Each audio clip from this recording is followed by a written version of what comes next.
Hello नमस्कार मेरे प्यारे कृषि योद्धाओं, कैसे हो आप सब। आशा करता हूँ कि आप सब स्वस्थ होंगे, मस्त होंगे, अपनी पढ़ाई में ज़बरदस्त तरीके से व्यस्त होंगे। मैं देवाराम सारन स्वागत करता हूँ आप सबका सरोकार एग्री इंस्टीट्यूट के इस डिजिटल प्लेटफॉर्म पर। तो स्टूडेंट्स, अपन बात करें पैथोलॉजी की, PPATH 121 की। तो इसकी अपन ने वन शॉर्ट क्लास लगाई है। कौन सी वन शॉर्ट क्लास लगाई है, जिसमें अपन ने दो क्लासेज है वो ली हुई है। वन शॉर्ट क्लासेज 1.5 घंटे की है, लगभग 3 घंटे की। अपन 3 घंटे के अंदर है वो PPATH जो अपना सब्जेक्ट है, फंडामेंटल्स ऑफ प्लांट पैथोलॉजी, उसकी क्लास है वो अपन ने ली है। और 3 घंटे के अंदर है संपूर्ण सिलेबस को अपन ने वो एक बार एनालिसिस कर लिया है। लगभग कोई भी उसके अंदर टॉपिक है वो पीछे नहीं रहा है। तो आज की क्लास के अंदर है वो अपन पिछले 3 से 4 साल के जितने भी प्रीवियस ईयर के पेपर है, कौन से जितने भी प्रीवियस ईयर के पेपर है, प्रीवियस ईयर के जितने भी पेपर है, क्वेश्चन पेपर हुए थे, उनकी अपन आज एनालिसिस करेंगे। जो फिफ्थ डीन कमेटी के द्वारा पेपर लिए जाते थे अपने SK यूनिवर्सिटी या कोई भी अलग यूनिवर्सिटी, मान लो सिलेबस है वो सभी यूनिवर्सिटी में समान है। और फिफ्थ डीन जो फिफ्थ डीन कमेटी का सिलेबस था और जो सिक्स डीन कमेटी का सिलेबस है प्लांट पैथोलॉजी का, लगभग समान है। 99% है वो समान है, उसके अंदर कोई भी चेंजेस है वो नहीं किए गए हैं। तो अपना जो क्वेश्चन भी आएंगे इस बार पेपर का, अपना जो आएगा वो पिछले क्वेश्चन, जो पिछले साल के क्वेश्चन पेपर थे उन्हीं के आधार पर है वो आएंगे। तो आज के क्लास के अंदर है वो अपन पिछले 3 से 4 साल के वो क्वेश्चन पेपर करेंगे। इसके अंदर आपको कोई भी डाउट वगैरह हो या फिर आपको नोट्स वगैरह लेने, अगर नोट्स, हैंड रिटन नोट्स या वीडियो लेक्चर वगैरह आपको सब है सरोकार एग्री इंस्टीट्यूट के यूट्यूब चैनल पर मिल जाएगा। उसके अलावा जो सरोकार एग्री इंस्टीट्यूट का टेलीग्राम चैनल है वहाँ पर आपने प्रत्येक सब्जेक्ट के नोट्स अपलोड किए हुए हैं। फिर भी अगर आपको कोई भी समस्या होती है तो आप इन नंबरों पर 9079740645 पर है व्हाट्सएप पर मैसेज करना है। आपको नाम और कॉलेज का नाम अपन को बताना है। व्हाट्सएप पर मैंने मैसेज कर देना कि सर मुझे इस सब्जेक्ट के नोट्स चाहिए या इस सब्जेक्ट के पेपर, प्रीवियस ईयर के पेपर सॉल्यूशन चाहिए, वन शॉर्ट क्लासेज, PDF सब आपको है वो प्रोवाइड करवा दिया जाएगा। आप एक बार इन नंबरों पर है वो मैसेज कर देना। और आपको कोई भी स्टडी संबंधित कोई भी प्रॉब्लम हो तो इन नंबरों पर आप है वो कॉल कर देना। आज अपन शुरू करेंगे अपने प्रीवियस ईयर के पेपर सॉल्यूशन की। जो अपने सब्जेक्ट है plant pathology, fundamentals of plant pathology, उसका अपन पेपर सॉल्यूशन करेंगे। अगर आपने अभी तक चैनल को सब्सक्राइब नहीं किया है तो चैनल को सब्सक्राइब कर दीजिए, अपने दोस्तों के पास में वो जमा कर है वो शेयर कर दीजिए। अपन बात कर रहे हैं आज 2019-20 के पेपर की। किसकी बात करेंगे स्टूडेंट्स? 2019-20 के जो अपना पेपर हुआ था उसकी है वो अपन बात करने वाले हैं। और उसकी अगर अपन बात करें फर्स्ट क्वेश्चन की, जो तीसरा क्वेश्चन है उसमें पूछा गया है कि कोजल एजेंट क्या होता है, यानी रोग कारक क्या होता है, जिसको अपन पैथोजन या कोजल एजेंट बोलते हैं। उसके अलावा है रॉबर्ट कोच के बारे में अपन को बताना है और वायरॉइड के बारे में अपन को बताना है। रॉबर्ट कोच का आगे में अपन है वो बात कर लेंगे, रॉबर्ट कोच के बारे में भी। अगला अपना क्वेश्चन है प्रतिरोधी किस्मों के बारे में बताना है कि रेजिस्टेंस वैरायटी क्या होती है, प्रतिरोधी किस्में क्या होती है, हाइपरट्रोफी क्या होती है, अतिवृद्धि क्या होती है, क्या हाइपरट्रोफी या अतिवृद्धि क्या होती है, ये अपना पेपर है। उसके अलावा अपन बात करें अंतर कौन कौन सा पूछा गया था, तो रूट रोट एंड विल्ट के बीच में अंतर पूछा गया था। किसके बीच में? Root rot and wilt. जो रूट रोट क्या होता है, विल्ट क्या होता है, इनके बीच में अंतर पूछा, यानी कि मूल विगलन, जो जड़ विगलन होता है वो, और जो उगठा रोग होता है उनमें अंतर पूछा। फिर अगला है फंजाई और बैक्टीरिया के बीच में क्या अंतर है, अपन को ये पूछा गया है। उसके बाद में अपन बात करें तो अगला अपना क्वेश्चन है फिर पांचवें का फर्स्ट है वो है ट्रांसमिशन ऑफ वायरस, यानी कि विषाणुओं का संचरण है वो किस प्रकार से होता है, विषाणुओं का ट्रांसमिशन किस प्रकार से होता है, उनके बारे में पूछा। एस्कोमाइसिटीज में लैंगिक जनन के बारे में पूछा। जो एस्कोमाइसिटीज होता है, एस्कोमाइसिटीज के अंदर लैंगिक जनन है वो किस प्रकार से होता है, उस लैंगिक जनन के बारे में अपन को पूछा गया है। फिर है जीवाणुओं की संरचना और आकारिकी का सचित्र वर्णन करना है। देख लो आप कोई भी क्वेश्चन उठा लो, सभी क्वेश्चन है वो अपने वन शॉट क्लासेस से वो पुटअप हो रखे हैं। तो उन वन शॉट क्लासेस के भी आप लेना जरूरी है एक बार। पादप रोग नियंत्रण के सामान्य सिद्धांतों को उदाहरण सहित मेलोइडोगाइनी प्रजाति द्वारा उत्पन्न लक्षण और सत्य की प्रकृति बताइए। पादप विषाणुओं की आकारिकी और जैव रसायन के बारे में बताइए। अपरजीवी रोग क्या होते हैं, जो नॉन पैरासाइट डिजीज होती है वो क्या होती है, और किन जस्ते की न्यून कमी से होने वाले 2 नॉन पैरासाइट डिजीज के बारे में अपन को बतानी है। अगला है पुष्पोद्भिद परजीवी क्या होती है। जो फेनेरोगेमिक पैरासाइट होते हैं वो फेनेरोगेमिक पैरासाइट क्या होती है, और कस्टूटा की परजीवी जो पैरासिटिज्म है कसकुटा होता है, जो कसकुटा की पैरासीटामेज है और उसके प्रबंधन के बारे में अपन को बताना है। तो अपना जो पेपर है उसका अपन पहले तो न्यू टाइप देखेंगे। न्यू टाइप में अपना पहला क्वेश्चन था कि पौधों में पांडुरता का क्या कारण है। अपन ने जब पांडुरता पढ़ी थी तभी अपन ने पढ़ा था कि जो पौधों में पांडुरता होती है यानी कि जो इट्यूलेशन होता है वो किसके कारण होता है, वो सूर्य के प्रकाश के अभाव के कारण होता है। किसके कारण होता है, प्रकाश के अभाव के कारण होता है। जो पांडुरता होती है जिसको अपन इट्यूलेशन बोलते हैं, इट्यूलेशन किसके कारण होती है, तो प्रकाश के अभाव के कारण होती है। तो इसमें अपना ये ऑप्शन सही रहेगा, प्रकाश के अभाव के कारण पौधों में पांडुरता है वो रोग होता है। और अगर अपन बात करें क्लोरोसिस की, किसकी बात करें स्टूडेंट्स, अगर अपन क्लोरोसिस की बात करें तो क्लोरोसिस किसके कारण होता है, क्लोरोसिस होता है वो क्लोरोफिल के नष्ट होने के कारण होता है। अगला है क्वेश्चन है कि एल बुको कैंडिडा क्या है। एल बुको कैंडिडा क्या है अपन को बताना है। तो एल बुको कैंडिडा है ये अविकल्पी परजीवी है। अगर मैं बात करूं एल बुको कैंडिडा की, किसकी बात करूं स्टूडेंट्स, अपन एल बुको कैंडिडा की बात करते हैं। किसकी बात करते हैं, एल बुको कैंडिडा की बात करें तो ये कैसा है, अविकल्पी परजीवी है। कैसा है, अविकल्पी परजीवी, अविकल्पी परजीवी है। होता तो ये जो एल बुको कैंडिडा है ये होता तो क्या है, वो अविकल्पी परजीवी होता है। इसके पास परजीवी के अलावा कोई भी है वो विकल्प नहीं होता है। अगला है कि जीन फॉर जीन थ्योरी है वो किसके द्वारा दी गई। किसके यहाँ क्वेश्चन क्या है, जीन फॉर जीन थ्योरी किसके द्वारा दी गई, तो जीन फॉर जीन थ्योरी है वो फ्लोर के द्वारा दी गई। अगला क्वेश्चन है एक कस में कितने एस्कोस्पोर बनते हैं। क्या है, जो एक एयरकस कवक होता है उसके अंदर कितने एस्कोस्पोर बनते हैं, तो उसके अंदर 8 एस्कोस्पोर बनते हैं। कितने बनते हैं, 8 बनते हैं। अगला है कि विषाणु का जीनोम है वो किसके द्वारा घिरा रहता है। विषाणु का जीनोम है वो जो वायरस होता है, वायरस के जीनोम में वो प्रोटीन के आवरण से घिरा रहता है। किसके द्वारा घिरा रहता है, वायरस के जीनोम में वो प्रोटीन आवरण से घिरा रहता है। और इस प्रोटीन आवरण की मैं बात करूं तो इस प्रोटीन आवरण को क्या कहते हैं स्टूडेंट्स, कैप्सिड कहते हैं। क्या कहते हैं, कैप्सिड है वो कहा जाता है। प्रोटीन आवरण से वो वायरस का जो विषाणु का जो जीनोम होता है, आरएनए या डीएनए, वो प्रोटीन आवरण से घिरा रहता है जिसको अपन वो कैप्सिड कहते हैं। उसके अलावा और अपन बात करें अगले क्वेश्चन के स्टूडेंट्स, अगला क्वेश्चन है कि आलू का कृष्णा रोग किसके कारण होता है।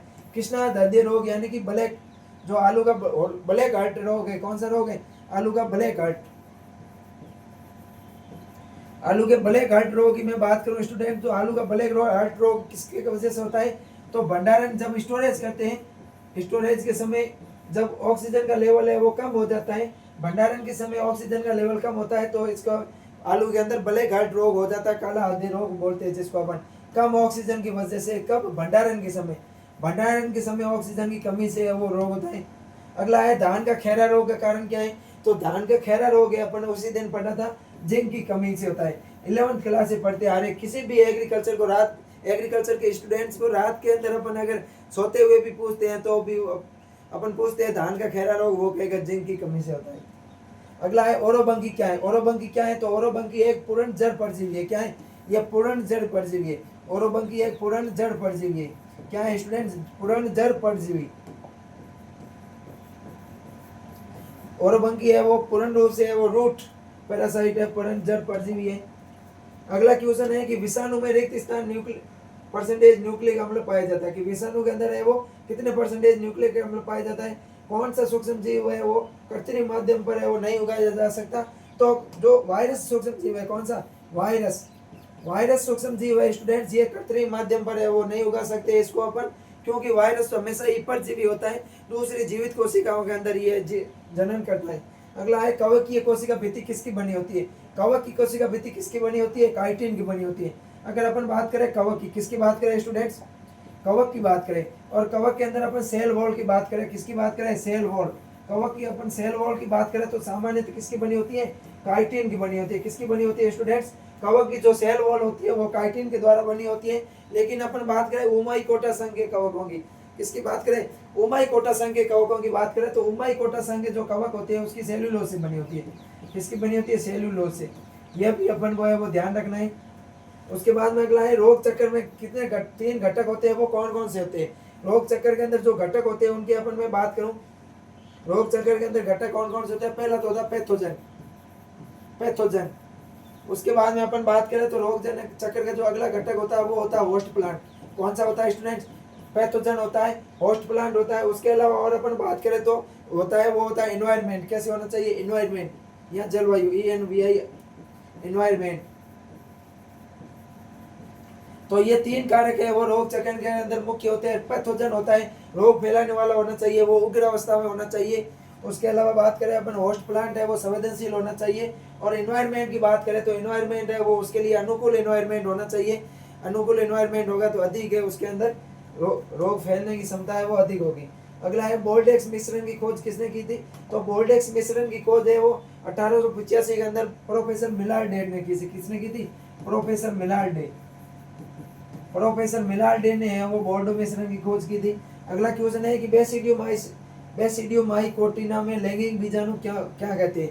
जो बेसिडियोमाइकोटिना कवक होते हैं उसके अंदर लैंगिक बीजाणु को क्या कहते हैं? तो उसको अपन बोलते हैं बेसिडियोमाइसिटीज। क्या बोलते हैं? बेसिडियोमाइसिटीज। बेसिडियोमाइसिटीज क्या बोलते हैं स्टूडेंट्स? बेसिडियोमाइसिटीज। बेसिडियोमाइसिटीज क्या होता है? तो जो अपना बेसिडियोमाइकोटिना जो कवक होता है, बेसिडियोमाइकोटिना कवक का वर्ग होता है, उसके अंदर जो लैगिंग बीजाणु होता है वो अपना बेसिडियोमाइसिटीज होता है। उसके बाद में अगला है कि ऊपर से नीचे की ओर टहनियों का सूखना। ऊपर से नीचे की ओर से टहनियों का सूखना क्या कहलाता है? डाई बैग कहलाता है। क्या कहलाता है स्टूडेंट्स? डाई बैग कहलाता है। अगर मैं बात करूं डाई बैग की तो क्या होता है? पहले पौधे का ऊपरी भाग सूखेगा, फिर धीरे धीरे पौधे का नीचे वाला भाग सूखेगा, तो इसको अपन डाई बैग बोलते हैं। और डाई बैग होता है ये, अगर अपन बात करें गुलाब की तो गुलाब के अंदर है वो कॉपर की कमी से भी है वो डाई बैग होता है। अगला है कार्बेंडाजिम एक रिक्त स्थान फफूंदनाशक है। कार्बेंडाजिम की मैं बात करूं कौन सा स्टूडेंट्स? कार्बेंडाजिम। कार्बेंडाजिम की बात करूं तो ये कॉन्टैक्ट फंजीसाइड है, फफूंदनाशी है, संपर्क जो है अपना कौन सा है? संपर्क। जिस भाग के अंदर ये संपर्क आएगा तो उसकी उसी को ही है वो प्रभावित करेगा। अगर मैं इसके आधार पर बात करूं तो दो प्रकार का होता है। एक होता है संपर्क कवकनाशी और दूसरा होता है वो होता है अपना संपूर्ण कवकनाशी, यानी कि जिसको अपन सिस्टमेटिक कवकनाशी बोलते हैं। सिस्टमेटिक कवकनाशी की मैं बात करूं स्टूडेंट तो सिस्टमेटिक कवकनाशी होता है वो पौधे के किसी भी भाग पर अगर लगता है तो वो संपूर्ण पौधे में फैल जाता है। अगला क्वेश्चन है स्टूडेंट्स अपना कि अर्धस्तंभी परजीवी क्या है? अपन को बताना है कि अर्धस्तंभ परजीवी है उसका क्या नाम है, उसके बारे में अपन को बताना है। अगर मैं बात करूं अर्धस्तंभ परजीवी की, किसकी बात करूं स्टूडेंट्स? अर्धस्तंभ परजीवी की अगर अपन बात करें स्टूडेंट्स तो इसका वैज्ञानिक नाम है जो अर्धस्तंभ परजीवी है वो है वेस्क्यूम एल्बम। कौन सा है? वेस्क्यूम एल्बम। वेस्क्यूम एल्बम। वेस्क्यूम एल्बम है वो अर्धस्तंभी परजीवी है। उसके अलावा अपन बात करें कि जो अपना वायरस होता है, वायरस में कितने परसेंटेज न्यूक्लिक अम्ल पाया जाता है? तो वायरस के अंदर 1 से 10%, कितना? वायरस के अंदर 1 से 10% है वो न्यूक्लिक अम्ल है वो पाया जाता है। बात करते हैं अपन नेक्स्ट क्वेश्चन की स्टूडेंट्स। अगला क्वेश्चन है अपना कि निम्नलिखित को परिभाषित करना है। ये तीसरा क्वेश्चन है, निम्नलिखित को परिभाषित करना है। इसमें जो अपना पहला क्वेश्चन डेफिनेशन है वो है रोग कारक। क्या है? रोग कारक या पैथोजन क्या होते हैं, कोजल ऑर्गेनिज्म क्या होते हैं, उनके बारे में अपन को है बताना है। यहाँ पर देखिए अपन पेपर बात कर रहे थे तो पेपर के अंदर जो दिए हुए हैं ये रोग कारक इनके बारे में है वो।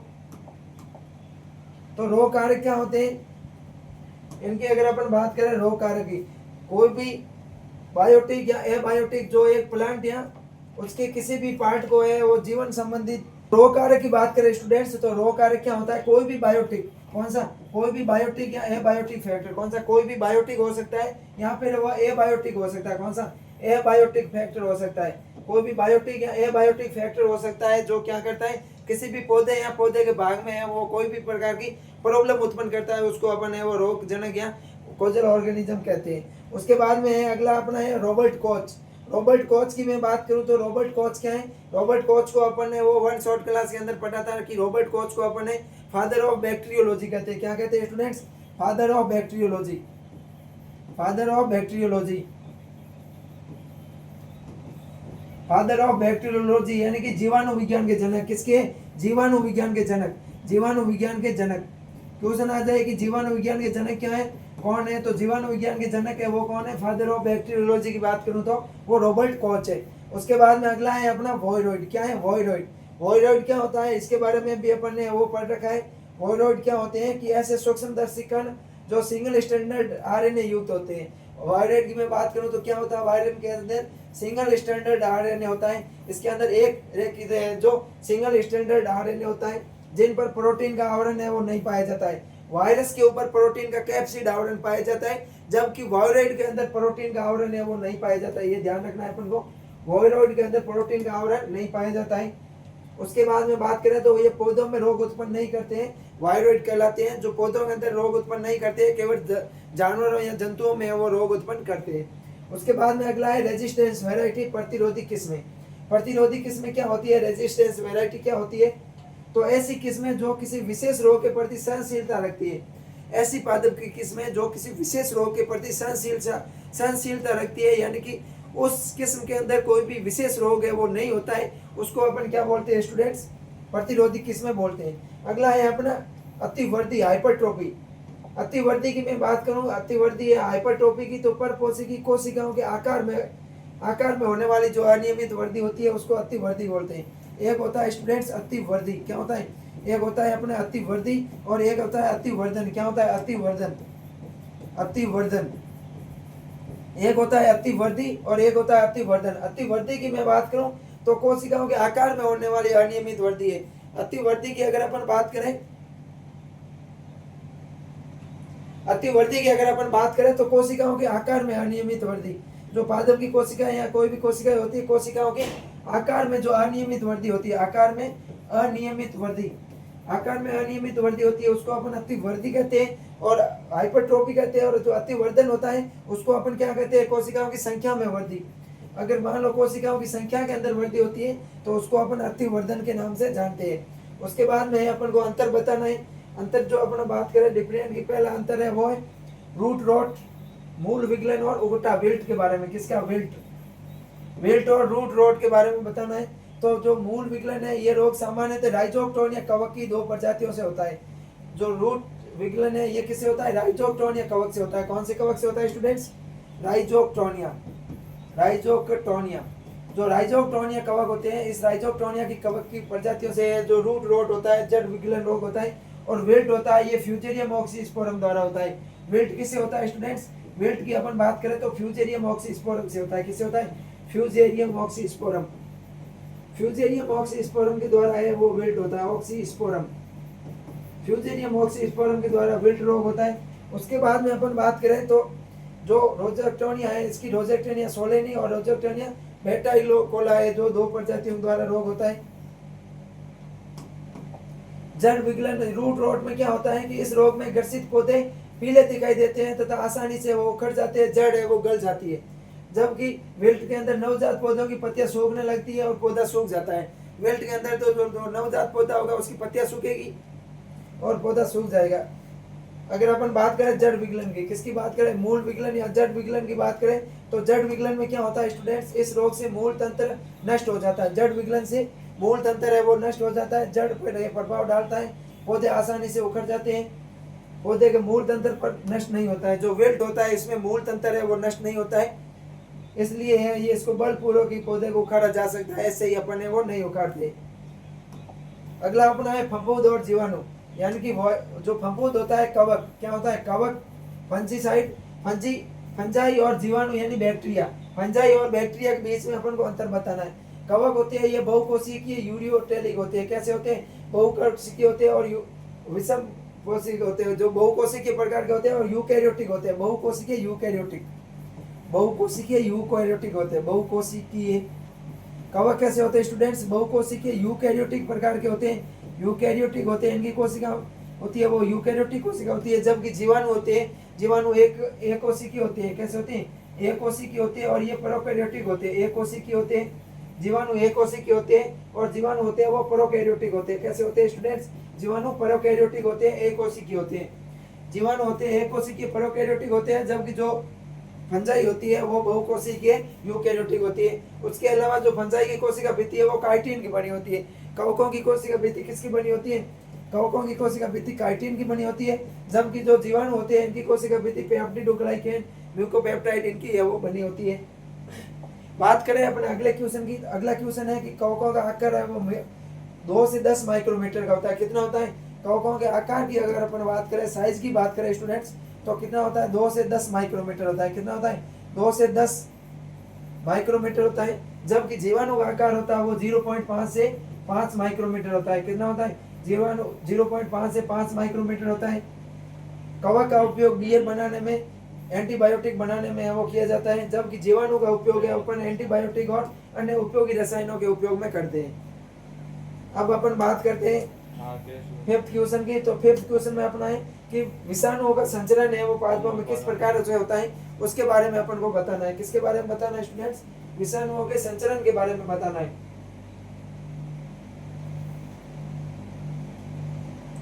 जो पादप कोशिकाएं होती है ये कठोर कोशिका भित्ति से बनी होती है और विषाणु है जो इसमें आसानी से वो प्रवेश नहीं कर पाते हैं, इसलिए विषाणुओं का संचरण और निम्न बिंदुओं द्वारा होता है। कौन कौन से बिंदु है उससे अपन बात करेंगे। जो पादप कोशिका होती है, सेल वॉल होती है, पादप कोशिका जो सेल वॉल होती है, कोशिका भित्ति होती है, ये कठोर परत से वो बनी होती है, इसलिए इसमें विषाणु डायरेक्ट प्रवेश नहीं कर पाते। पहला है इसमें वाहक। वाहक की अगर अपन बात करें, जिसको अपन वाहक क्या बोलते हैं, वेक्टर बोलते हैं, वाहक बोलते हैं। कीट पादप विषाणु संचरण के लिए एक वाहक के रूप में वो कार्य करते हैं। जो कीट होते हैं जैसे सफेद मक्खी हो गई, उसके अलावा थ्रिप्स हो गई, एफिड हो गई, ये कीट होते हैं वाहक के रूप में कार्य करते हैं। वो कीट जो वाहक का वहन करता है उसको वाहक कहते हैं। वाहक किसको बोलते हैं? ऐसे कीट जो रोग को है एक जगह से दूसरी जगह पर ले जाने में कार्य करते हैं उसको वाहक बोलते हैं। जैसे सफेद मक्खी है, थ्रिप्स है ये। उसके अलावा यांत्रिक माध्यम बात करें तो हवा से संक्रमित और स्वस्थ पत्तियों में संपर्क में आते हैं। किसे आते हैं? हवा के द्वारा आते हैं। हवा के द्वारा आता है, बाई एयर के द्वारा आते हैं। उसके अलावा संक्रमित कलियों से स्वस्थ पौधे पर लग जाते हैं। अगर मान लो कोई कली है वो संक्रमित है तो उससे भी है वो स्वस्थ पौधे पर इन रोगों का संचरण हो जाता है, कवकों का संचरण हो जाता है। उसके अलावा एक कुछ विषाणु रोग युक्त और स्वस्थ पौधे की जड़ों के संपर्क में आने से बोलते हैं। जो रोग होते हैं मृदा जनित होते हैं, बाई सोयल से अपन ने रोग पढ़े थे, बाई सोयल या मृदा जनित रोग होते हैं। ये मृदा जनित रोग होते हैं वो जड़ों के द्वारा है वो फैलते हैं। मृदा संचरण, बहुत सारे वायरस मिट्टी के माध्यम से बनते हैं, जैसे आलू का मोजेक विषाणु हो गया, गेहूं का मोजेक हो गया। ये मृदा जनित रोग होते हैं जो मृदा के द्वारा संचरित होते हैं। फिर अपन बात करें बीज द्वारा, ऐसे बहुत से पौधे होते हैं जिनके पौधों के जो बीजों का भ्रूण पोष होता है उसके अंदर भी है वो रोग फैल रहते हैं बीजाणु। तो मेजबान पौधों के बीजों के माध्यम से संचरण से वायरस रोगों के प्रचार में महत्वपूर्ण कारक माना जाता है। जो बीजोड़ रोग होते हैं, कौन से रोग होते हैं? जो अंतर बीजोड़ रोग होते हैं ये बीज के द्वारा होते हैं। फिर वनस्पति प्रसारण के द्वारा, अगर मान लो अपन प्रोपगेशन करते हैं, प्रोपगेशन में जो अपन प्लांटिंग मटेरियल काम में लेते हैं उसमें भी क्या होता है स्टूडेंट्स कि प्लांटिंग मटेरियल के अंदर है वो प्रॉपर मात्रा में रोग ग्रसित होते हैं तो उसमें भी रोग हो जाता है। वानस्पतिक भाग जैसे कंद, जड़, शाखाएं, कलियों के द्वारा भी वायरस का संचरण होता है। मान लो कोई भी अगर अपन ने कंद लिया है या फिर कोई भी पौधे के अपन ने कलिका ली है या पौधे के अपन ने कोई कलिका ले ली है, बड ले ली है या फिर अपन ने कोई कलम ली है, अगर ये भी रोग ग्रसित होते हैं तो इनके द्वारा भी ये रोग फैल जाता है। जैसे आलू, गुलाब और सलजम के अंदर ये रोग अपन को देखने को मिलते हैं। फिर अगला है कसकुटा द्वारा। कसकुटा, कई मसालों में कसकुटा अपने हेटेरोसियस के माध्यम से है वो फैलते हैं, जैविक संपर्क स्थापित करते हैं और संक्रमित मेजबान के स्वस्थ पौधे और बीज में संचरित हो जाते हैं। अगला है एस्कोमाइसिटीज में लैंगिक जनन। पांचवें का दूसरा क्वेश्चन है, क्या है स्टूडेंट्स? जो अपना पांचवा क्वेश्चन है, इस पांचवें का दूसरा है एस्कोमाइसिटीज में लैंगिक जनन। दो अलग अलग प्रकार के कवक तंतु एक साथ में आते हैं और इसमें क्या होता है? फ्यूजन होता है, इसमें लैंगिक जनन होता है, उसको लैंगिक जनन बोलते हैं। प्लाज्मोगेमी होती है लेकिन ये कैरियोगेमी भी होती है। प्लाज्मोगेमी और कैरियोगेमी प्रकार के भी पाया जाता है।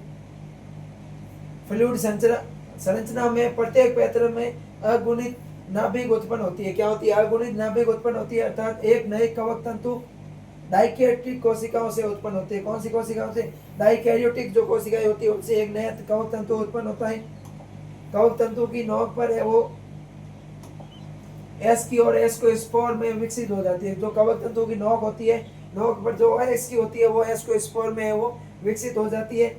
प्रत्येक में दो नाभिक आपस में है वो जुड़ते हैं। जो प्रत्येक कवकों का जो माइसीलियम होता है उस माइसीलियम के अंदर है वो दो नाभिक आपस में जुड़ती है, जिसको कैरियोगेमिक बोलते हैं। क्या बोलते हैं? जो केंद्रक है वो आपस में जुड़ती है। क्या नाभिक या जो केंद्रक जुड़ते हैं, केंद्रक के जुड़ने को क्या बोलते हैं स्टूडेंट्स? कैरियोगेमिक कहते हैं। एस्कोस्पोर्स का गठन द्विगुणित युग्मनज चार अगुणित नाभिक बनने से अर्धसूत्रीय विभाजन के द्वारा गुजरने के बाद में होता है। क्या होता है? जो एस्कोस्पोर्स होता है, एस्कोस्पोर्स का गठन होता है द्विगुणित युग्मनज चार अगुणित नाभिकों के बढ़ने से अर्धसूत्री विभाजन के द्वारा है, जो होता है 8 अगुणित नाभिक बनने के लिए माइकोटिक होते हैं, माइकोटिक विभाजन से गुजरते हैं, अर्धसूत्री विभाजन से वो गुजरते हैं। और इसके चारों ओर मोटी कोशिका भित्ति, जिन्हें अपन क्या बोलते हैं, एस्को स्पोर्ट्स बोलते हैं, के नाम से जाना जाता है। अगला है कि जीवाणुओं की संरचना और आकारिका का सचित्र वर्णन कीजिए। जब अपन ने जो वन शॉट क्लास हुई थी, वन शॉट क्लास की सेकंड वन शॉट क्लास है, उसके अंदर अपन ने सबसे पहले जीवाणु पढ़े थे और जीवाणुओं की अपन ने संरचना देखी थी। तो आकार तो आप वहां से देख लेना, उसकी संरचना किस प्रकार की होती है।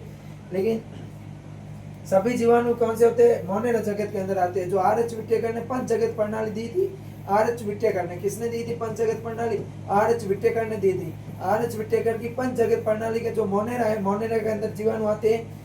सूक्ष्म जीवों में सबसे अधिक संख्या में कौन होते हैं, जीवाणु होते हैं। और जीवाणु की संरचना में जो घटक पाए जाते हैं वो निम्नलिखित है। पहला घटक है कैप्सूल। जीवाणु का सबसे बाहरी आवरण होता है, जिसे आवश्यक, और इसको है वो परत कहते हैं या कैप्सूल कहते हैं। कुछ जीवाणुओं की ये पीछे आच्छादित होती है, जिसको अपन भित्ति आच्छादित होती है। कुछ में ये मोटी व कठोर आवरण के रूप में होती है। अगला है कोशिका भित्ति, सेल वॉल। कोशिका के आकार को निर्धारित करती है। कोशिका भित्ति होती है, जो सेल वॉल होती है, कोशिका के आकार को निर्धारित करती है। जबकि मैं बात करूं कैप्सूल की, किसकी बात करूं स्टूडेंट्स, कैप्सूल की बात करें तो ये किसी भी परत से वो चिपकने के कार्य करती है। ये कैप्सूल या संपुटक निर्माण में भी सहायक होती है। भित्ति संरचनात्मक भूमिका प्रदान करती है। क्या करती है, ये जो कोशिका भित्ति होती है, ये सख्त संरचनात्मक भूमिका बनाती है। जीवाणुओं में कोशिका भित्ति सरल और मोटी होती है। कैसी होती है स्टूडेंट्स, जीवाणुओं की कोशिका भित्ति सरल और कैसी होती है, मोटी होती है। इसमें वो क्या पाए जाते हैं, ग्राम में जटिल वो पतली पाई जाती है। जबकि जो ग्राम पॉजिटिव जीवाणु होते हैं, ग्राम पॉजिटिव जीवाणुओं के अंदर जटिल कोशिका भित्ति पाई जाती है। जीव दर्वक झिल्लिका, यानी कि जिसको अपन कोशिका झिल्ली बोलते हैं, ये प्रकृति में अर्धपारग में होती है। कैसी होती है, जो जीव दर्वक झिल्लिका या जिसको अपन कोशिका झिल्ली बोलते हैं, ये कैसी होती है, अर्धपारग में होती है। कैसी होती है, अर्धपारग में। और इसकी द्वारा कोशिका का बाह्य जो वातावरण है वो उससे संपर्क बनाने में स्वयं बनी रहती है। उसके बाद में है मीजोसोम। कोशिका झिल्ली है वो अंतर्मिलित होकर है वो मीजोसोम का निर्माण करती है। जीव द्रव्य झिल्ली के कोशिका में फैलाव से बनी संरचना को मीजोसोम कहती है। यह कोशिका भित्ति के निर्माण डीएनए की प्रतिकृति, कोशिका भित्ति के निर्माण में मीजोसोम सहायक होते हैं। डीएनए के प्रतिकृतिकरण में सहायक होते हैं और संतति कोशिका में वितरण में सहायक होते हैं। यह श्वसन होता है जो मीजोसोम होता है। मीजोसोम का मुख्य कार्य क्या होता है स्टूडेंट्स, अगर अपन बात करें मीजोसोम की, तो मीजोसोम का मुख्य कार्य होता है श्वसन का, रेस्पिरेशन। जिस प्रकार यूकेरियोटिक कोशिका के अंदर माइटोकॉन्ड्रिया श्वसन करता है, यूकेरियोटिक कोशिका होती है उनके अंदर जिस प्रकार से माइटोकॉन्ड्रिया है वो श्वसन की क्रिया में भाग लेता है, उसी प्रकार प्रोकैरियोटिक कोशिका में मीजोसोम होते हैं वो श्वसन की क्रिया के अंदर महत्वपूर्ण भूमिका निभाते हैं। फिर अगर अपन राइबोसोम की बात करें तो प्रोकैरियोटिक कोशिका में 70S राइबोसोम पाए जाता है।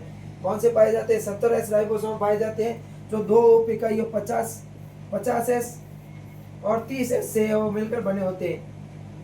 यह प्रोटीन निर्माण का कार्य करता है। राइबोसोम होता है वो क्या कार्य करता है स्टूडेंट्स, प्रोटीन निर्माण का वो कार्य करता है। उसके बाद में अगर बात करें सिर्फ उसके बाद में अपन बात करें मीजोसोम पॉलीसोम की, स्टूडेंट्स अपन किसकी बात कर रहे हैं, पॉलीसोम की बात कर रहे हैं। तो बहुत से राइबोसोम एक संदेशवाहक आरएनए से संबंधित होकर एक श्रृंखला बनाते हैं, जिसको क्या बोलते हैं, पॉलीसोम बोलते हैं। जो बहुत से राइबोसोम होते हैं एक संदेशवाहक आरएनए यानी कि एमआरएनए, संदेशवाहक आरएनए मैसेंजर आरएनए से संबंधित होकर एक श्रृंखला बनाते हैं, जिसको पॉलीसोम बोलते हैं। फिर बात करें अपन कोशिका द्रव्य, तो ये सरल मैट्रिक्स के रूप में होता है। कोशिका द्रव्य होता है स्टूडेंट जीवाणुओं के अंदर वो सरल मैट्रिक्स के रूप में होता है। इसमें स्पष्ट विभेदित और केंद्रक नहीं पाया जाता है। क्या जो जीवाणु कोशिका होती है इसके अंदर है वो स्पष्ट विभेदित केंद्रक नहीं पाया जाता है, स्पष्ट विभेदित केंद्रक है वो नहीं पाया जाता है। प्लाज्मिड की बात करें तो जीवाणु कोशिका होती है, डीएनए के अतिरिक्त जीवाणु कोशिका में सूक्ष्म वर्ताकार डीएनए पाए जाते हैं, जिसको अपन है वो प्लाज्मिड बोलते हैं और इसका उपयोग अपन है वो जेनेटिक्स इंजीनियरिंग में करते हैं। उसके बाद में अपनी कसाभिका या फ्लैजिला, कसाभिका या फ्लैजिला होती है, ये गति में सहायक होती है। किसमें सहायक होती है, अगर मैं बात करूं स्टूडेंट्स फ्लैजिला की या कसाभिका की, तो कसाभिका होती है ये गति में सहायक होती है। किसमें सहायक होती है, गति में वो सहायक होती है। ये 3 भागों में बंटी होती है, तंतु, अंकुरन और अपरिय शरीर से बनी होती है। पादप रोगों के नियंत्रण के सामान्य सिद्धांत और उसका उदाहरण सहित वर्णन कीजिए। जो अपन ने पादप रोगों के सामान्य 6 सिद्धांत पढ़े थे, उनको है वो उदाहरण देते हुए क्या करना है, अपन को वर्णन करना है। पादप रोगों की मैं बात करूं स्टूडेंट्स, तो पादप रोग अगर मैं बात करूं मौलिक सिद्धांत होते हैं वो 4 होते हैं। तो इसमें पहला आता है परिहार होता है। क्या होता है स्टूडेंट्स? परिहार की मैं बात करूं तो भौगोलिक क्षेत्र, एक उचित क्षेत्र में रोपण के समय और रोग से बचने वाले खरपतवार होस्ट से बचाव करते हैं। फिर आता है बहिष्करण में क्या करते हैं अपन? संगरोध, निरीक्षण और प्रभावशाली बीज का अपन है वो प्रयोग करेंगे। फिर उसके अलावा अपन बात करें तो उन्मूलन, क्या आता है? इरेडिकेशन या उन्मूलन। जब फसल उन्मूलन के लिए अपन फसल चक्र, रोगी मृदा उपचार, ये सभी कार्य करेंगे। फिर रासायनिक उपचार प्रतिपक्ष का उपयोग है वो अपन करते हैं। इन सभी जो अपने ये सिद्धांत हैं, इन सिद्धांतों का वन शॉर्ट क्लासेस के अंदर है और भी अधिक है वो विस्तार से वर्णन किया हुआ है। फिर है संरक्षण की बात करें तो रासायनिक उपचार करेंगे, प्रतिरक्षा प्रतिरोधी किस्में अपन प्रयोग करेंगे। परिहार में बात करूं तो परिहार क्या होते हैं? ऐसे उपाय, परिहार में ऐसे उपाय शामिल है जो होस्ट और रोग जनकों के बीच में संपर्क को रोकते हैं। परिहार के अंदर अपन ऐसे उपाय करते हैं जिसके होस्ट और जो अपना पैथोजन होता है, इन पैथोजन के बीच में वो संपर्क नहीं होने दे रहे, इनके बीच में कोई एक है परत बना लेते हैं परिहार में। यह भौगोलिक क्षेत्र का चयन, उचित खेत का चयन, रोपण का समय, ये है वो परिहार में कार्य करते हैं। उसके अलावा मैं बात करूं कि विशेष रूप से मिट्टी से होने वाले रोगों के लिए जैसे जड़ गांठ में ये परिहार के कार्य करते हैं। अगला है अपना बहिष्करण।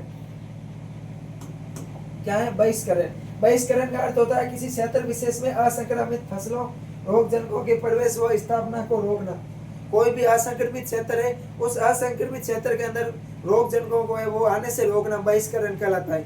उसके अलावा अपन बात करें तो अगला अपना क्या है, इसमें अपन क्या करते हैं? प्रमाणित बीज का प्रयोग करेंगे, पौधों का उपयोग करके प्रयोग किया जाता है।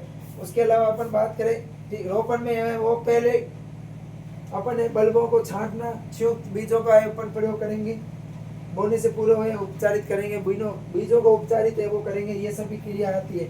उसके बाद में अपना आता है इरेडिकेशन या उन्मूलन में क्या होता है कि रोग जनक के एक पौधे से स्थापित हो जाने के बाद में उसको हटाने की क्रिया होती है, वो उन्मूलन कहलाती है। विषाणु जनित रोगों को नियंत्रित करने के लिए रोगग्रस्त भाग को है वो अपन हटा देते हैं। खरपतवारों को दूर करने के लिए रोगग्रस्त पौधों व अवशेषों को नष्ट कर देते हैं। ये होता है इरेडिकेशन या उन्मूलन। उसके बाद में संरक्षण एक अति संवेदनशील या होस्ट रोग जनकों को अति संवेदनशील के बीच में कुछ सुरक्षात्मक उपाय अपनाते हैं अपने संरक्षण के अंदर। ज्यादातर मामलों में सुरक्षात्मक स्प्रे या डस्ट विषाणु के आने से पहले ही है वो पौधे पर अपन प्रयोग करेंगे।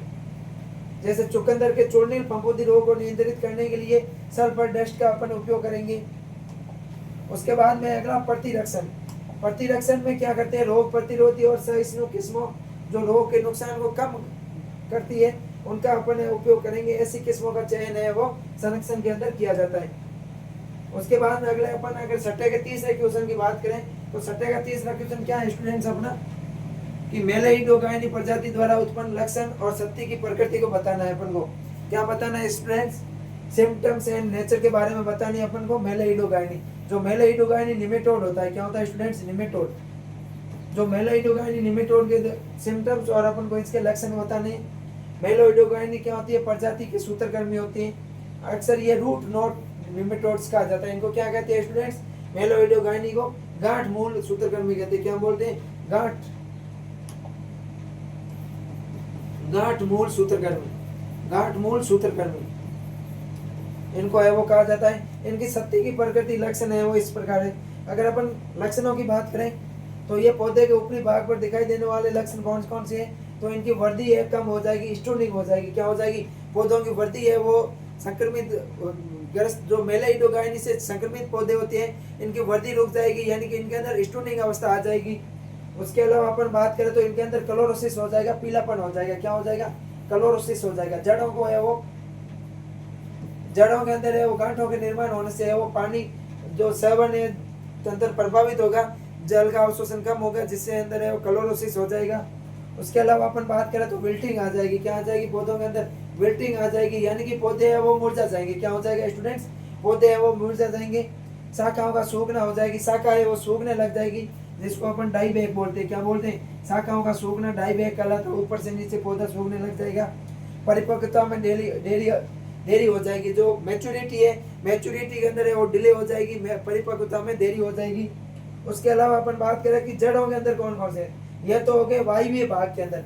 जो वायवीय भाग है पौधे के, उसके अंदर क्या हो जाएगी? स्टोनिंग हो जाएगी, यानी कि पौधा बौना रह जाएगा। उसके अलावा विल्टिंग हो जाएगी, पत्तियां हैं वो मुरझा जाएगी। और अपन बात करें तो डाई बैक हो जाएगी, यानी कि शाखाएं सूखना शुरू हो जाएगी। और मैच्योरिटी में क्या होता है? डिले होता है। अब अपन बात करें जड़ गांठ की, गांठों के जो होते हैं, गांठों में वो कौन कौन से लक्षण दिखाई देते हैं। अगर मैं गांठों की बात करूं तो गैर फॉर्मेशन हो जाएगा, यानी कि गांठ जड़ है, जड़ के अंदर अनियमित आकार की गांठें बन जाएगी। जड़ों पर अनियमित आकार की गांठें या सूजन बन जाएगी।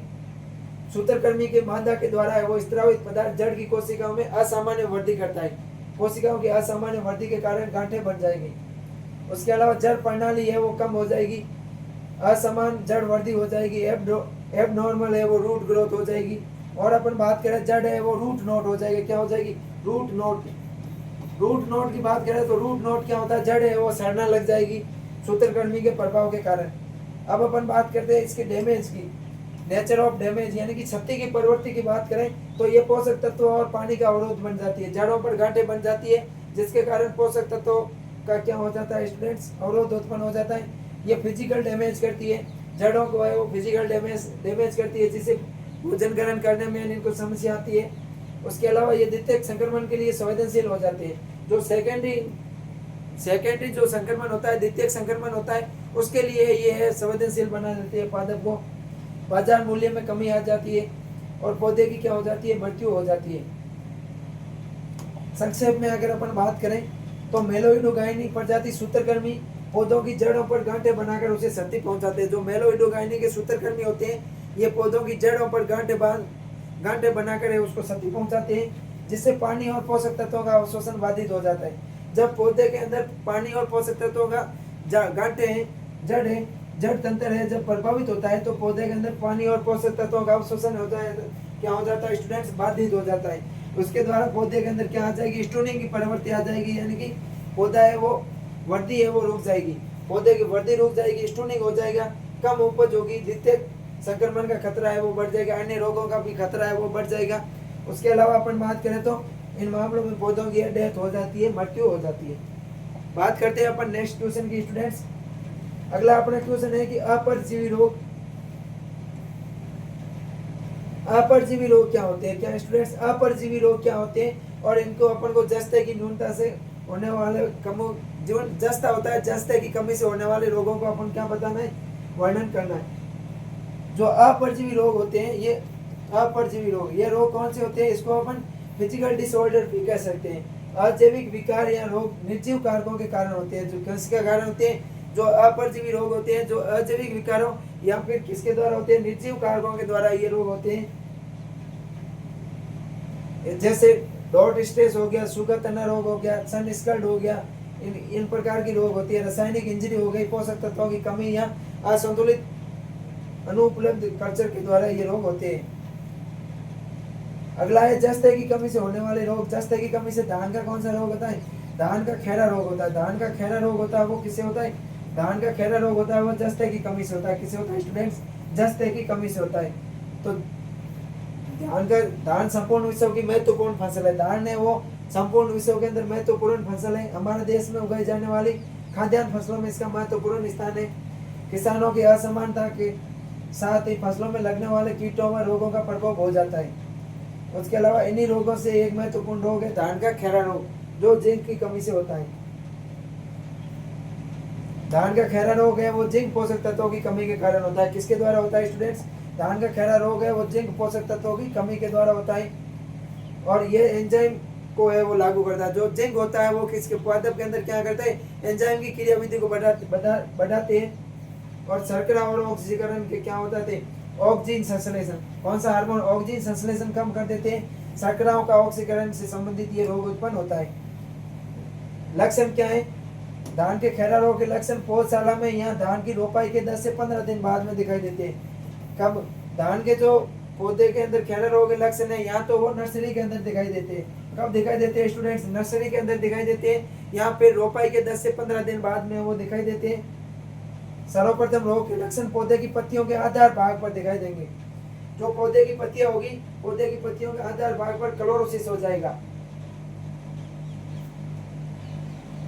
पौधों की पत्तियों का जो आधार भाग होगा, आधार भाग पर क्या हो जाएगा? क्लोरोसिस हो जाएगा। क्या हो जाएगा स्टूडेंट्स? क्लोरोसिस हो जाएगा। सर्वप्रथम छोटे छोटे भूरे रंग के धब्बों के रूप में ये बनते हैं और बाद में समय के साथ में पत्तियां हैं वो फैल कर वो कत्थई रंग की बन जाती है। नियंत्रण के लिए क्या करेंगे यहाँ पर स्टूडेंट्स? नियंत्रण के लिए जिंक सल्फेट का उपयोग करेंगे, ZnSO4। ZnSO4 जिंक सल्फेट का अपन उपयोग करेंगे। उसके अलावा EDT ये 12% का अपन उपयोग है वो करेंगे। अगला है जिंक सल्फेट 6 किलोग्राम की मात्रा प्रति एकड़ पर्याप्त रहती है। प्रति एकड़ जिंक सल्फेट की मात्रा कितनी देगी स्टूडेंट्स? अगर मैं बात करूं ZnSO4 की, तो ZnSO4 की अपन मात्रा की बात करें तो 6 किलोग्राम प्रति एकड़ देंगे। कितनी देंगे स्टूडेंट्स? 6 किलोग्राम प्रति एकड़ देंगे। प्रति एकड़, 1 एकड़ के अंदर है वो अपन 6 किलोग्राम देंगे। फिर अगला है मक्का का सफेद कलिकायन। जो मक्का का सफेद कलिकायन रोग है, कौन सा रोग? मक्का का सफेद कलिकायन।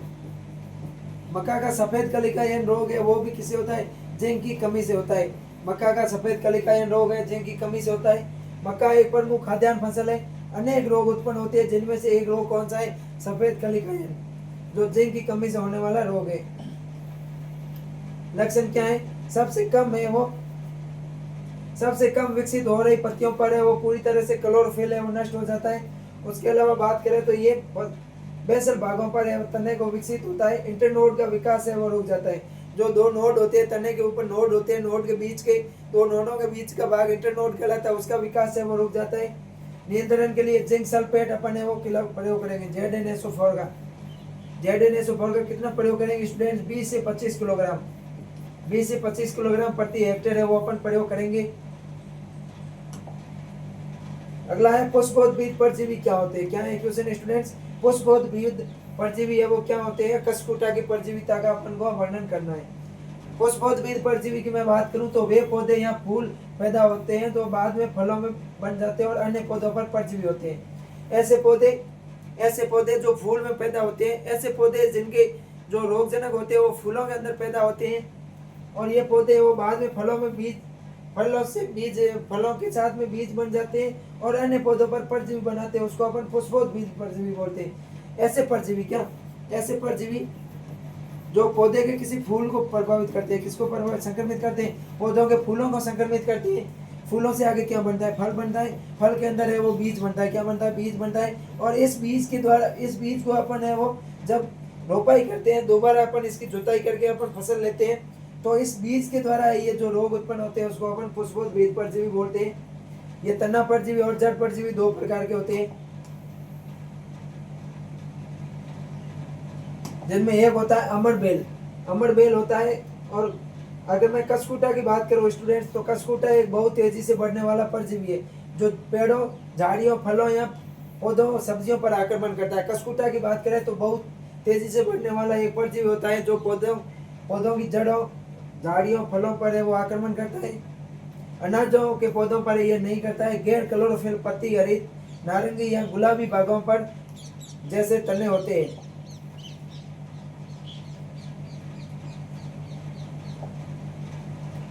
अगला है इसका प्रबंधन के लिए अपन बीजाई के लिए वो डोकरयुक्त बीजों का अपन प्रयोग करेंगे।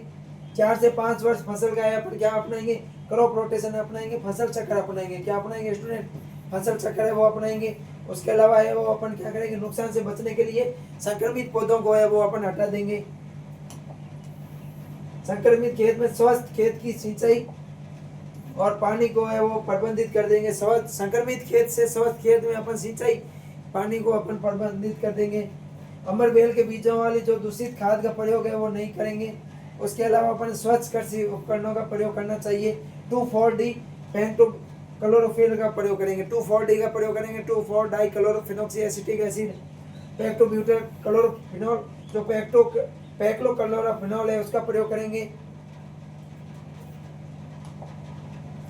अगला क्वेश्चन है अपना कि पादप विषाणुओं के आकार की और जैव रसायन को बताना है। पादप विषाणुओं की मॉर्फोलॉजी बतानी है, morphology of plant virus and अपन को बायोकेमिस्ट्री बतानी है। विषाणुओं की बात करें तो विषाणु सूक्ष्म संक्रामक कण होते हैं। विषाणु क्या होते हैं? सूक्ष्म संक्रामक कण होते हैं। इनकी आकारी की बात करें तो विषाणु के अंदर वो विषाणु कण पाए जाते हैं, सूक्ष्म कण होते हैं, विषाणु कण होते हैं। ये दो प्रकार के होते हैं, एक तो होता है न्यूक्लिक एसिड, एक तो क्या होता है स्टूडेंट्स? न्यूक्लिक एसिड होता है, न्यूक्लिक एसिड।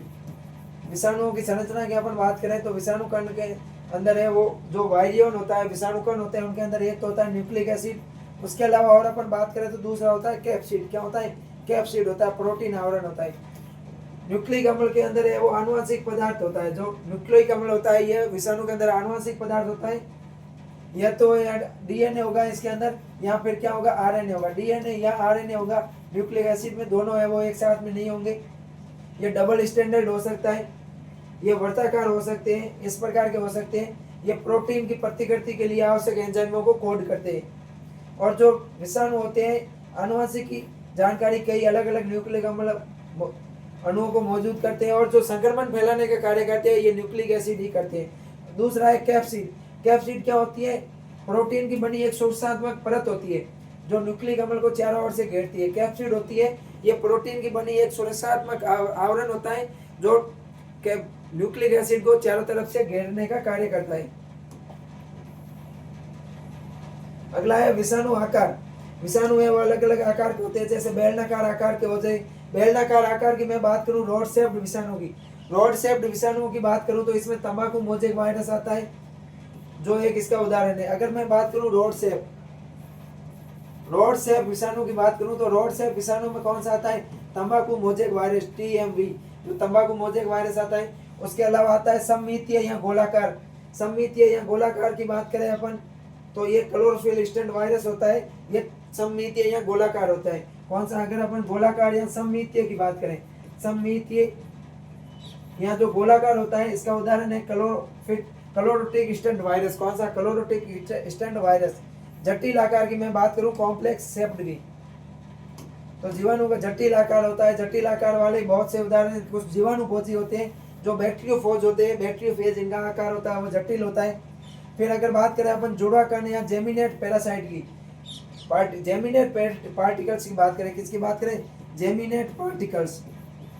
जेमिनेट पार्टिकल्स, तो जेमिनेट पार्टिकल्स क्या होते हैं कि ये जेमिनो वायरस नामक विषाणुओं के एक समूह में जुड़े रहते हैं, इसको अपन जेमिनो पार्टिकल्स बोलते हैं। जेमिनो वायरस से वो जुड़े रहते हैं। अगला है आवरण वाले विषाणु के, पादप विषाणु में कैप्सिड के चारों ओर एक बाहरी झिल्ली या आवरण पाया जाता है। जो इनकी मैं अगर बात करूं तो फिर अपन बात करते हैं जैव रसायन या बायोकेमिस्ट्री की। बायोकेमिस्ट्री की बात करूं तो इनमें क्या होता है? डीएनए या आरएनए होता है, न्यूक्लिक एसिड होता है, आरएनए होता है। ये विषाणु पादप विषाणुओं को अधिक आम आते हैं। जो पादप विषाणु होते हैं उनके अंदर है वो आरएनए पाया जाता है। ये सिंगल स्टैंडर्ड होता है। अगर सिंगल स्टैंडर्ड आरएनए की बात करूं तो ये तंबाकू मोजेक वायरस में होता है। TMV के अंदर सिंगल स्टैंडर्ड आरएनए होता है। और डबल स्टैंडर्ड आरएनए की बात करूं तो डबल स्टैंडर्ड आरएनए होता है, ये रियो वायरस के अंदर होता है। कौन सा वायरस? जो रियो वायरस होता है, रियो वायरस के अंदर डबल स्टैंडर्ड आरएनए होता है। उसके अलावा अपन डीएनए विषाणु पादप विषाणुओं में कम आम होते हैं। जो डीएनए विषाणु होते हैं पादप, ये विषाणुओं के अंदर आम होते हैं। सिंगल स्टैंडर्ड डीएनए में जेमिनी वायरस होता है, और डबल स्टैंडर्ड डीएनए में कॉलीफ्लावर मोजेक वायरस ये होते हैं। विषाणु जीनोम में विषाणु संरचनात्मक प्रोटीन बनाती है। फिर प्रोटीन की बात करें तो कैप्सिड प्रोटीन होती है, कैप्सिड आवरण होता है। अन्य घटक की मैं बात करूं तो कुछ विषाणुओं में एंजाइम विषाणु कण के भीतर है वो मौजूद होते हैं जो संक्रमण में प्रक्रिया में महत्वपूर्ण भूमिका निभाते हैं। अगला अपन बात करेंगे पेपर 2020-21 के। कौन से पेपर की बात करेंगे स्टूडेंट्स? 2020-21 का जो पेपर है, इस 2020-21 के पेपर सॉल्यूशन की वो अपन बात करने वाले हैं। 2020-21 के पेपर सॉल्यूशन की मैं बात करूं तो इसमें पहला है निमेटोड या सूत्रकृमि। अपन को बताना है निमेटोड या सूत्रकृमि क्या होते हैं, प्राइमरी इन्फेक्शन क्या होता है, प्राथमिक संक्रमण क्या होता है, और जीवाणु भोजी में पारगमन कैसे, जीवाणुओं में जो पारगमन होता है, ट्रांसडक्शन होता है, ट्रांसडक्शन के बारे में अपन को बताना है। अगर मैं बात करूं निमेटोड की, निमेटोड या सूत्रकृमि की बात करें अगर अपन स्टूडेंट्स कि निमेटोड या सूत्रकृमि क्या होते हैं, तो सामान्य सूत्रकृमि होते हैं वो कृमि सदस्य त्रिस्तरीय द्विपार्श्व सममित होते हैं। क्या होते हैं? त्रिस्तरीय होते हैं, जो सूत्रक्रमी होते हैं, या त्रिस्तरीय होते हैं, द्विपार्श्व सममित होते हैं। कैसे होते हैं स्टूडेंट्स? द्विपार्श्व सममित। त्रिस्तरीय द्विपार्श्व सममित होते हैं। ये खंडहीन जंतु होते हैं जो जल या मृदा में मृतजीवी के रूप में रहते हैं। खंडहीन जंतु होते हैं जो जल या मृदा में मृतोपजीवी के रूप में रहते हैं, परजीवी के रूप में रहते हैं। ये सूत्रकृमि कहलाते हैं। प्राइमरी इन्फेक्शन की बात करें अपन, अगर प्राथमिक संक्रमण की बात करें स्टूडेंट्स, तो एक प्राथमिक संक्रमण पहली बार होता है। जब पहली बार प्राथमिक संक्रमण होता है जब किसी रोगजनक के संपर्क में आते हैं और संक्रमित होते हैं। प्राथमिक संक्रमण के दौरान आपके शरीर में जीव के खिलाफ कोई जन्मजात सुरक्षा नहीं होती है। प्राथमिक संक्रमण पहली बार होता है और इसके अंदर है कोई जन्मजात सुरक्षा आवरण नहीं होता है। एक एंटीबॉडी जोखिम या टीकाकरण के माध्यम से इसको विकसित की जाती है। जो एंटीबॉडी होती है वो टीकाकरण के माध्यम से अपन विकसित करते हैं। उसके बाद में अगला है ऑब्लिगेट पैरासाइट, फैकल्टेटिव पैरासाइट, विकल्पी परजीवी। क्या है स्टूडेंट्स? विकल्पी परजीवी। ऐसे परजीवी जिनके जो होते तो मृतोपजीवी है, ऐसे जीव जो होते तो मृतोपजीवी है लेकिन उनके पास परजीवी के रूप में भी विकल्प रहता है, उसको अपन फैकल्टेटिव पैरासाइट कहते हैं। वीरोइड्स, वायरोइड्स क्या होते हैं? अंतर बताना है मोनोसाइक्लिक और पॉलीसाइक्लिक रोग के बीच में। मोनोसाइक्लिक रोग क्या होते हैं? पॉलीसाइक्लिक रोग क्या होते हैं? एस्कोमाइकोटा और बेसिडियोमाइकोटा में अंतर बताना है। फिर अपन को रोगों के विकास की भूमिका बतानी है और 6 पादप रोग वैज्ञानिकों का योगदान बताना है। फेनोरोगेमिक पादप परजीवी और उनके प्रकार को बताना है। अगर मैं बात करूं जीवाणुओं में पारगमन या ट्रांसडक्शन की बात करते, किसकी बात करें स्टूडेंट्स? ट्रांसडक्शन की। अगर अपन बात करें स्टूडेंट्स ट्रांसडक्शन की, या जीवाणुओं में जो पारगमन होता है, ट्रांसडक्शन होता है, उस किस प्रकार से होता है, अगर उसकी अगर अपन बात करें तो आनुवांशिक पराक्रमणी किसी कोशिका में वायरस या अन्य माध्यम द्वारा है वो बाहरी डीएनए प्रवेश कराने की प्रक्रिया को क्या कहते हैं? ट्रांसडक्शन कहते हैं। कि आनुवांशिक कोशिका में पारगमन या किसी कोशिका में वायरस या अन्य माध्यम के द्वारा डीएनए में प्रवेश कराना। उसका उदाहरण है एक बैक्टीरिया में किसी वायरस के द्वारा लेकर उसे किसी अन्य बैक्टीरिया के अंदर डलवाना ही क्या बोलते हैं? उसको अपन ट्रांसडक्शन बोलते हैं। फैकल्टेटिव पैरासाइट, वैकल्पिक परजीवी वह जीव होते हैं जो आमतौर पर मृतोपजीवी होते हैं लेकिन उनको परजीवी के होने में भी वो सक्षम होते हैं। वायरोइड्स की बात करें अपन, वायरोइड क्या होते हैं? सूक्ष्म वर्ताकार सहसंयोजक रूप से बंद निम्न अनुभार वाले एकल सूत्रीय नग्न राइबोन्यूक्लिक अम्ल होते हैं जो पौधों के संक्रमण करके रोग उत्पन्न करने का कार्य करते हैं, वायरोइड कहलाते हैं। नग्न, इनमें राइबोन्यूक्लिक अम्ल होता है, वो नग्न होता है, सहसंयोजक रूप से वो बंधे होते हैं। अति सूक्ष्म और वर्ताकार निम्न अनुभार वाले क्या होते हैं स्टूडेंट्स? संक्रमणकारी कण होते हैं। अगला है कि अपन को अंतर बताना है मोनोसाइक्लिक डिजीज और पॉलीसाइक्लिक डिजीज। मोनोसाइक्लिक डिजीज होते हैं रोगजनक जो प्रति फसल चक्र में विकास का केवल एक ही चक्र उत्पन्न करता है। मोनोसाइक्लिक डिजीज होते हैं वो एक फसल के अंदर एक बार ही उत्पन्न होते हैं। क्या होते हैं? एक फसल के अंदर केवल एक बार ही है वो अपना जीवन चक्र पूर्ण करते हैं। लेकिन जो पॉलीसाइक्लिक डिजीज होते हैं वो प्रत्येक फसल में है वो एक से अधिक संक्रमण चक्र को पूरा करते हैं। सामान्य तौर पर 3 प्रकार से पौधों में उत्पन्न होते हैं। जो मोनोसाइक्लिक डिजीज है ये 3 प्रकार से है वो पौधों में उत्पन्न होते हैं।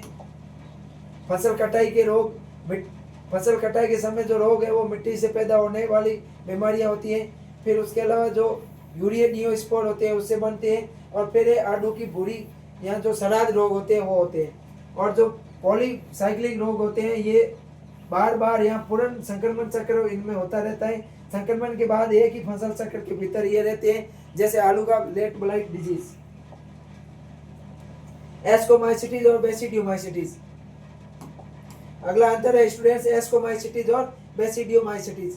एस्कोमाइसिटीज है ये एस्कस एक थैली जैसी संरचना है जो प्रजनन कोशिकाओं को धारण करती है। यह कोशिकाएं यौन बीजाणु एस्कोमाइसिटीज का उत्पन्न करती है। एस्कोमाइसिटीज है ये एस्कस कोशिकाओं से उत्पन्न होती है। कौन से? एस्कस की एक एस्कस जो थैली जैसी संरचना होती है एस्कस से वो एस्कोमाइसिटीज उत्पन्न होती है। जबकि जो बेसिडियोमाइसिटीज है एक कलम की आकार की जो संरचना होती है बेसिडियो उससे वो उत्पन्न होता है। उत्पादित यौन कोशिकाओं को एस्कोस्पोरिस या एस्कोमाइसिटीज बोलते हैं, एस्कोस्पोर्म्स बोलते हैं। और ये एक रस एक प्रकार की संरचना है। और एस्कोमाइसिटीज की विशेषता है बेसिडियो जो कदम के आकार की होती है, उससे उत्पादित जो बीजाणु होते हैं उनको अपन बेसिडियो स्पोर्स कहते हैं। बेसिडियम एक यौन प्रजनन संरचना है, ये लैंगिक प्रजनन की संरचना है और बेसिडियोमाइसेट्स की विशेषताओं को बताता है। अगला क्वेश्चन है, टिप्पणी करनी है अपन को, किस पर टिप्पणी करनी है? तो रोगों के विकास के विषय में भूमिका बतानी है। रोगों के विकास में विष की क्या भूमिका है? जो रोगों का विकास होता है उसके अंदर टॉक्सिसिटी की क्या भूमिका है, उसके बारे में अपन को है वो बताना है। विष की अगर अपन बात करें स्टूडेंट्स, तो विष हानिकारक पदार्थ होते हैं जो रोगों के विकास को प्रभावित करने के लिए पौधों में प्रोटोप्लास्ट पर कार्य करते हैं। विष होते हैं, ये हानिकारक पदार्थ होते हैं और रोगों को विकास करने के लिए पौधों में जो प्रोटोप्लास्ट होता है, यानी कि जो कोशिका द्रव्य होता है, उस कोशिका द्रव्य के अंदर ये कार्य करते हैं। तनाव के प्रभाव के प्रति जब फाइटोएलोक्सिन कुछ पदार्थों को वहन करके अपना बचाव करते हैं। फाइटोएलोक्सिन उत्पादन जटिल तंत्रों में से एक तंत्र है, रोग प्रतिरोधक क्षमता को प्रदर्शित करते हैं। क्लोस्ट्रिडियम बोटुलिनम द्वारा है वो निर्मित बोटुन विष ज्ञात करके सबसे जहरीले पदार्थों में से एक पदार्थ है। अगला क्वेश्चन है, स्टूडेंट्स के किन्हीं 6 पादप रोग वैज्ञानिकों का क्या करना है, अपन को योगदान बताना है। पादप रोग वैज्ञानिकों की 6 पादप रोग वैज्ञानिकों को बताना है। 6 पादप रोग वैज्ञानिकों का अपन को योगदान बताना है। तो इसमें पहला आता है Antony von Leeuwenhoek. Antony von Leeuwenhoek की बात करें तो इन्होंने प्रथम जीवाणु कोशिका की खोज की थी, प्रथम जीवित कोशिका की खोज की थी, जो जीवाणु की कोशिका थी। प्रथम सूक्ष्मदर्शी या माइक्रोस्कोप की खोज की, और इसको अपन है फादर ऑफ माइक्रोबाइट, जो माइक्रोबायोलॉजी होती है, सूक्ष्म जैविकी होती है, फादर ऑफ माइक्रोबायोलॉजी या सूक्ष्म जैविकी के अपन पिता बोलते हैं। Anton de very, Anton de very को अपन है फादर ऑफ प्लांट डिजीज बोलते हैं, जो पादप रोग विज्ञान के जनक है। प्लांट पैथोलॉजी के जनक कौन है? फादर ऑफ प्लांट पैथोलॉजी, पादप रोग विज्ञान के जनक अपन वो एंटोन डी वेरी को बोलते हैं। इन्होंने आलू में पछेती अगमारी रोग का विस्तृत अध्ययन किया था। और आधुनिक माइकोलॉजी के जनक भी कौन है? एंटोन डी वेरी है।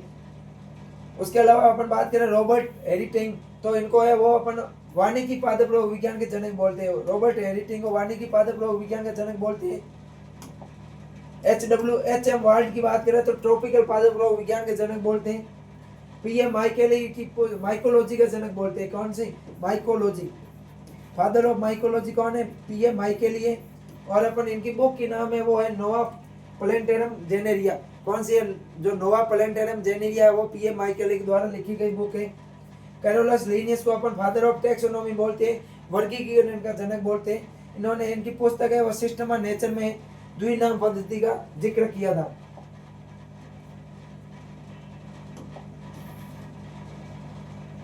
अगला क्वेश्चन है कि फेनेरोगेमिक पादप परजीवी और उनके प्रकारों के बारे में अपन को बताना है।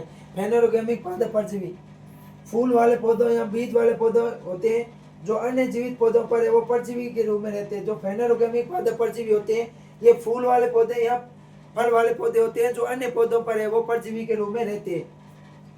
वे बड़ी संख्या में आर्थिक पौधे परजीवी बनाते हैं और उपज को क्या करते हैं? काफी नुकसान पहुंचाते हैं। जैसे अमरबेल हो गया, अमरबेल एक परजीवी पौधा है। ये अमरबेल क्लोरोफिल नहीं होता है, अमरबेल में वो क्लोरोफिल नहीं होता है। जो अमरबेल होती है इसके अंदर क्या नहीं होता है? क्लोरोफिल का है वो अभाव होता है। ये एक परजीवी पौधा है। इसके तो ये प्रकाश संश्लेषण के द्वारा अपने भोजन को संश्लेषण है वो नहीं कर पाता है, जिससे वो पौधे पर चढ़ता है और उसी से वो रेडीमेड खाना प्राप्त करता है। अधिकांश परजीवी विषाणु, दंडाणु या कवक वर्ग के होते हैं।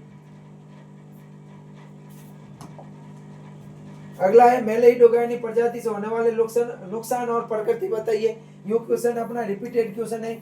उसके अलावा पादप विषाणुओं में संचरण की विशेषता बताइए, ये भी है वो रिपीटेड क्वेश्चन है। फिर ये जनन क्या है, कवकों में जनन की विधियों का आरेख बताइए। जीवाणु को परिभाषित कीजिए और रोगजनक जीवाणुओं का वर्गीकरण दीजिए। रोग जनन क्या है, रोग जनन के चरणों का विस्तार से वर्णन कीजिए। पादप विषाणुओं की अपन को व्याख्या करनी है। पादप विषाणु की बात करें तो विषाणु क्या होते हैं स्टूडेंट्स? अति सूक्ष्मदर्शी कण होते हैं जो प्रोटीन के द्वारा घिरे हुए रहते हैं। ये अकेली जाति के न्यूक्लिक अम्ल होता है या RNA या DNA पाया जाता है। ये कण केवल जीवित परपोषी कोशिकाओं के अंदर ही है वो मशीनरी का उपयोग कर गुणन करते हैं। अगर इनके गुणों की बात करें तो परिपक्व विषाणु कण में वेरियोन कहते हैं। जो परिपक्व विषाणुकण होते हैं उन परिपक्व विषाणुकण को अपन वीरियन कहते हैं। क्या कहते हैं स्टूडेंट्स? परिपक्व विषाणुकण को वीरियन कहते हैं। ये अत्यधिक संक्रामक है और ताप के प्रति संवेदनशील होते हैं। अत्यधिक संक्रामक होते हैं, ताप के प्रति संवेदनशील होते हैं। विषाणुओं में आनुवंशिक पदार्थ या तो डीएनए होगा या आरएनए होगा, दोनों एक साथ कभी नहीं होंगे। जीवाणुओं को परिभाषित कीजिए तथा पादप रोग जीवाणुओं की वर्गीकरण कीजिए। जीवाणु प्रोकैरियोटिक एक कोशिकीय सूक्ष्म जीव होते हैं, कोशिका भित्ति से घिरे रहते हैं और द्विखंड द्वारा विभाजित होते हैं। जीवाणुओं का वर्गीकरण की बात करें तो जीवाणुओं का वर्गीकरण है वो डॉक्टर एच बर्गी ने वो बर्गीज मैनुअल ऑफ डिटर्मिनेटिव बैक्टीरियोलॉजी में दिया था। किसने? डी.एच. बर्गी ने, वो उनकी किताब है बर्गीज मैनुअल ऑफ डिटर्मिनेटिव बैक्टीरियोलॉजी में दिया था, जिसका प्रथम संस्करण है 1923 के अंदर है वो आया था। इस मैनुअल का नाम सन 1984 में बदलकर है वो बर्गीज मैनुअल ऑफ सिस्टमेटिक बैक्टीरियोलॉजी कर दिया। क्या? बर्गीज मैनुअल ऑफ सिस्टमेटिक बैक्टीरियोलॉजी कर दिया है। तो पूछे कि जीवाणुओं का वर्गीकरण कौन सी किताब में है, तो है बर्गीज मैनुअल ऑफ सिस्टमेटिक बैक्टीरियोलॉजी के अंदर। अगला क्वेश्चन है अपना क्या था कि जनन क्या होता है, और अपन को बताना है कि जो कवक होते हैं, कवकों में जनन किस प्रकार से होती है। अगर मैं जनन की बात करूं स्टूडेंट्स, तो जनन वह प्रक्रिया है जिसके द्वारा, जनन की बात करें रिप्रोडक्शन की, तो रिप्रोडक्शन वह प्रक्रिया है जिसके द्वारा जीव अपनी जाति को बनाए रखने के लिए अपने जैसा नया जीव है वो पैदा करता है। ये दो प्रकार का होता है, लैंगिक प्रजनन और अलैंगिक प्रजनन। अलैंगिक प्रजनन में एक ही जनक शामिल होता है। अलैंगिक प्रजनन में एक ही जनक शामिल होता है। इनमें जो विधियां है वो है खंडन या फ्रेगमेंटेशन। अलैंगिक प्रजनन की विधियां खंडन या फ्रेगमेंटेशन। अगला है विखंडन या फ्यूजन, मुकुलन या बडिंग, और आइडियो क्लेमाइडो बीजाणु, फिर है स्पोर फॉर्मेशन या बीजाणु गठन। ये होते हैं अलैंगिक विधियां। फिर अपन लैंगिक विधियां की बात करें स्टूडेंट्स, तो लैंगिक विधियों में आता है प्लाज्मोगेमी, कैरियोगेमी, अर्धसूत्री विभाजन या म्योसिस, चल युग्मकी संयुग्मन, युग्मक धारणीय संयुग्मन, अचल घुमंतु जो युग्मन होता है, ये होता है कवकों के अंदर जनन। उसके बाद में अपन पेपर की बात करें 2023-24 की, कौन सा पेपर स्टूडेंट्स? 2023-24 की बात करें तो इसमें है वो है बाध्य परजीवी या ऑब्लिगेट पैरासाइट। ऑब्लिगेट पैरासाइट या बाध्य परजीवी क्या होते हैं? ये परजीवी होते हैं जो केवल है वो पैरासाइट के रूप में ही रहते हैं, केवल परजीवी के रूप में ही रहते हैं। इनके पास है वो परजीवी के अलावा कोई भी ऑप्शन नहीं होता है। स्थानिक रोग या एंडेमिक डिजीज क्या होती है? ऐसे रोग जो किसी विशेष स्थान पर ही फैलते हैं उनको अपन एंडेमिक रोग कहते हैं। इनकी परिभाषा आगे पढ़ेंगे। कसाबिका क्या होती है? जीवाणुओं की संरचना देखी थी, उसमें अपन ने देखा था कसाबिका होती है जो जीवाणुओं की गतिशीलता में अपने सहायता प्रदान करती है। उसके बाद में पुष्पोद्भिद पादप परजीवी क्या होते हैं? पुष्पोद्भिद पादप परजीवी क्या होते हैं उसको बताना है। रोगजनक या पैथोजेनेसिस के बारे में बताना है। ग्राम पॉजिटिव और ग्राम नेगेटिव जीवाणुओं का वर्गीकरण तो ये अपने वन शॉट क्लास के अंदर है वो हो रखा है। वो ग्राम पॉजिटिव और ग्राम नेगेटिव जीवाणुओं में अंतर, डिजीज और रोग के अंदर अंतर बता। डिजीज और डिसऑर्डर के अंदर, डिजीज होता है ये जैविक कारकों से होता है और डिसऑर्डर होता है ये अजैविक कारकों से उत्पन्न होता है। वायरस के बारे में लिखना, कवक के लैंगिक प्रजनन के चरण, तो कवक के लैंगिक प्रजनन के चरण है ये यहाँ पर रहे। इसका आप स्क्रीनशॉट ले लीजिए कवक के लैंगिक प्रजनन के चरण का, फिर अपन यहाँ पर आसानी से पढ़ सकोगे आप। यह है कवक के लैंगिक प्रजनन।